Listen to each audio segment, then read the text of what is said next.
Hi எல்லோருக்கும் வணக்கம். Bigg Boss season 9 Tamil. So இந்த வீடியோவில் 24/7 லைவ் ஸ்ட்ரீமிங்கில் என்ன நடந்துச்சு அப்படிங்கிறத பற்றி பேச போகிறோம்.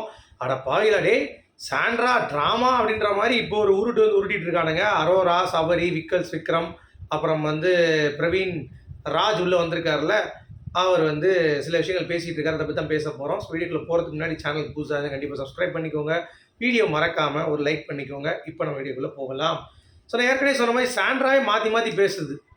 திடீர்னு பார்த்தீங்கன்னா நான் அனுப்பலை அப்படிங்குது பார்வதி கம்பத்து. திடீர்னு நான் அடித்தா அடிப்பேன், நான் நின்னா நிற்பேன் அப்படிங்குது. ஸோ உண்மையிலேயே சாண்ட்ரா அனுப்பிச்சா அனுப்பலையாங்கிறது அது மனசாட்சிக்கு தான் தெரியும், சரியா? ஆனால் இன்றைக்கி பிரவீன்ராஜ் பார்த்தீங்கன்னா ரொம்ப ஆட்டிடியூடாக ஏற்றாலும் அப்படியே நடக்கிறதா இருக்கட்டும், நாங்களாம் அந்த வீட்டிலலாம் பெரிய ஆள்றாடே என்கிட்டலாம் அப்படின்ற அந்த ஆட்டிடியூடில் கொஞ்சம் இரிட்டேட்டிங்காக தான் இருக்குது மக்கள் பார்க்கும்போது. டபால் எதுக்கு இந்த மிலிட்ரி ஆஃபீஸரில் பார்த்தோம்ல, அவரை மிலிட்ரி கேம்ப் நடத்திட்டு இருந்தாப்புல, அந்த ஒரு பிரவீன் ராஜை நம்ம பார்த்தோம் அப்படிங்கிறது தான். உள்ளே எவனுமே மதிக்காம புளிப்பே அப்படின்ற மாதிரி வினோத் கிட்ட சும்மா பார்த்தீங்கன்னா சண்டை போட்டு விக்ரம் கிட்டலாம் பேசிகிட்டு இருந்தாருடா, அவங்களுக்குலாம் மனிதாபிமானமே கிடையாதாடா, காஸ்ட்லாம் இப்படி ஆடுறீங்க, அடிச்சுக்கிறீங்கடா அப்படின்ற மாதிரி சொல்லும்போது வினோத் வந்துட்டார். அப்போ 33 நாள் நீ என்ன பண்ண, அதை தானே நாங்கள் பண்ணுறோம் அப்படின்னு சொன்னோம். டே நாங்கள்லாம் 33 நாளில் ஒரு கேம் ஆடிட்டோம்டா, மக்களுக்கு பிடிச்சிருச்சு, நீங்களே இவ்வளோ நாள் வந்தாலும் நீங்கள் என் கேம்லாம் ஆட முடியாது அப்படின்ற மாதிரி சொல்கிறாப்புல. அது உண்மை தான். கேமிங் பொறுத்த வரைக்கும் பிரவீன்ராஜோடைய நாலேஜ் அதெல்லாம் ரொம்ப எக்ஸலண்ட்டாக இருந்தது. அவர் இன்னும் 2-3 வாரம் இருக்க வேண்டிய ஒரு ஆள் தான், ஒரு 60 நாள் இருக்க வேண்டிய ஆள் தான், சரியா? ஆனால் அது இருக்க முடியல. வினோத்துக்கும் இவருக்கும் சண்டை போட்ட மாதிரி காட்டினாங்களா, அது ஒன்றும் கிடையாது. அவரோட ஆதங்கத்தை சொன்னார், அவ்வளோதான். மற்றபடி சண்டைலாம் கிடையாது. எனக்கு நான் தான் வின்னர், நீ வெளியே போய் பாரு, ஜெயிச்சுட்டு போயிடுவேன், ஆனால் நான் இது வரைக்கும் என்னோடய பாஸ்ட் நீ நோண்டாது அப்படின்ற மாதிரி வினோத்திட்ட சொல்லிவிட்டு, நான் இங்கே கலெக்ட் நீங்கள் யாரும் கலெக்டல அப்படின்ற மாதிரி ஓப்பனாக சொல்லிட்டார். எனக்கு உண்மை தான் தெரிஞ்சிச்சு, அது ரொம்ப ஃபேக்காலாம் இல்லை.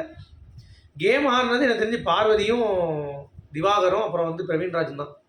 எனக்கு பொறுத்த வரைக்கும் நான் சொல்கிறேன், இந்த சீசனில் இது தப்பாக கூட இருக்கலாம், அவங்களுக்கு வேறு மாற்று கருத்து கூட இருக்கலாம், விக்ரம் கூட சொல்லலாம் கொஞ்சம், சரியா? மிச்சபடி யாருமே கேம் அப்படின்றதுலே இல்லை, காணானா ஃபன்னு அந்த மாதிரி சொல்கிறேன். ஒரு டைமென்ஷனில் தான் கேம் போச்சு அப்படிங்கிறது தான்.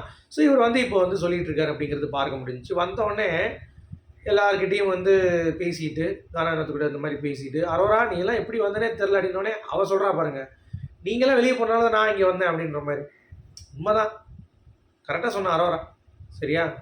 சர்காஸ்டிக்காக சொன்னான், நீங்களாம் இல்லாதனால நான் வந்துட்டேன் அப்படின்ட்டு. எவ்வளோ கேவலம் பாருங்கள். இதெல்லாம் ஒரு நிகழ்ச்சி, பிக் பாஸ் பார்க்கும்போது அவனே தூக்கு மாதிரி செத்துக்கணும். யோசிச்சு பாருங்கள், இப்படிப்பட்ட ஒரு பிளேயரை தூக்கி வெளியே அனுப்பிச்சிட்டிங்க அப்படிங்கிறது தான். ஸோ அரோரா சொல்கிறா. அதுக்கடுத்து ஏன்னா பேஷண்ட்லாம் எடுத்து வச்சுருக்கீங்க இதில் அப்படின்னு சொல்லி சாண்ட்ரா கலாய்க்கிறாரு. பேஷண்ட்டா என்ன, பாரு கமருதீன் போனதுலேருந்து சவுண்டே இல்லை பிக் பாஸில், அமைதியாக இருக்கோ வீட்டில், என்ன எதுவும் பிரச்சனை இல்லையா அப்படின்றாரு. இல்லை எதுவும் இல்லை, அது ஒரு ட்ராமா அப்படின்னு சொல்லி நம்ம அரோரா சொல்கிறான். உடனே இந்த மூதை பக்கத்தில் இந்த சாண்ட்ரா பார்த்தீங்கன்னா, ஆமாம் அது ட்ராமா தான் அப்படின்றான்.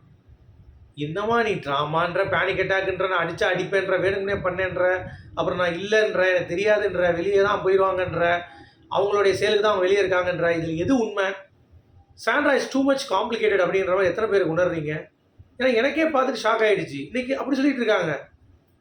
பார்வதி கமருதீனுக்கு அப்புறம் இந்த கேம் இதானே, இல்லை அது ட்ராமா ஆகிடுச்சு, அதனால் எங்களால் பார்த்தோன்னா அது இதையும் ப்ராசஸ் பண்ண முடியல, ஸோ இட்ஸ் ட்ராமா அப்படிங்குதுங்க. ஓகே, சாண்ட்ராவுடைய ட்ராமா அப்படின்ட்டு அது எங்கே வரைக்கும் போகுதுன்னு சொல்லிட்டு திருப்பி எக்ஸ்பிளைன் பண்ணுறாங்க. அதுதான் இங்கே காமெடியே. என்ன அப்படின்னா, சாண்ட்ராவுடைய ட்ராமா பார்த்தீங்கன்னா, நேற்று கார் டாஸ் விளாண்டாங்க. அதில் சபரி இந்த டோரை ஓப்பன் பண்ணி இப்படி சாண்ட்ரா பக்கம் போய் காலை இப்படி தூக்குறானா மேலே வைக்கிறதுக்கு, சீட் மேலே. உடனே பார்த்தீங்கன்னா அப்படின்னாலாம், அந்தளவுக்கு ட்ராமா இருந்துச்சு அப்படின்னாங்க. ரைட்ரா, உங்கள் ட்ராமா எங்களுக்கு நெஞ்செல்லாம் வலிக்குதுரா அப்படின்ற மாதிரி இருந்துச்சு. உடனே பிரவீன்ராஜ் சொல்கிறாரு, சபரி விக்கல்ஸ் நீங்கள் ஒரு விஷயம் அவங்களுக்கு ஆகுதுன்னு சொன்னாலே நீங்கள் நின்னீங்க, வினோத் நீங்களும் தான், அது நான் பாராட்டுறேன், சரியா?